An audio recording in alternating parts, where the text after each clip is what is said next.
છોટાઉદેપુરના નસવાડીના ભગવાનપુરા પાસે national highway 56 ને પહોળો કરવાની કામગીરી ખેડૂતો માટે મુસીબત બની છે। કોન્ટ્રાક્ટરે કેનાલો તોડી માટી ભરી દેતા ખેડૂતોને સિંચાઈનું પાણી મળતું બંધ થયું છે।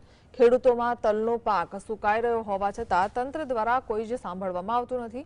ખેડૂતોએ આક્ષેપ કર્યો છે કે જમીન આપ્યા બાદ હવે તેમનો પાક નિષ્ફળ જાય તેવી સ્થિતિ સર્જાય છે।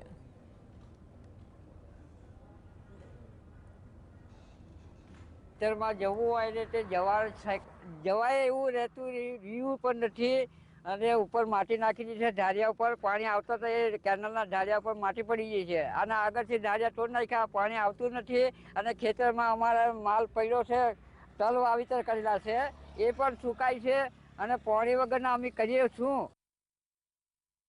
બાંધી દીધા, ખેતરમાં જવાનો પણ રસ્તો મળતો નથી અને પાણીની પણ પીપિયાઈ પડી છે। અમારે તલ બી સુકાઈ ગયા છે, બરાબર। કેનલ તોડવાથી લોકો વાવેતર કરી દીધું છે ખેડૂતો, પણ પાણી બંધ થઈ ગયું એટલે શું કરીએ?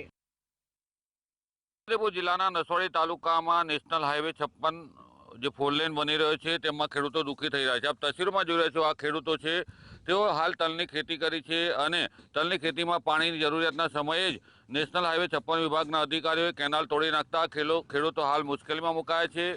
કેનાલ તૂટી જતાં ખેડૂતોને સિંચાઈનું પાણી નહીં મળે અને જેના કારણે ખેડૂતો પોતાની જે ખેતી કરી છે તે મોલ મરી જવાની નોબત આવી શકે તેવી સ્થિતિ છે। હાલ છોટાઉદેપુર જિલ્લાના નસવાડી તાલુકાના ખેડૂતો જે છે તેઓએ પોતાની જમીનો તો આપી, પરંતુ જમીનો આપ્યા બાદ પણ તેઓ મુશ્કેલીમાં મુકાયા છે।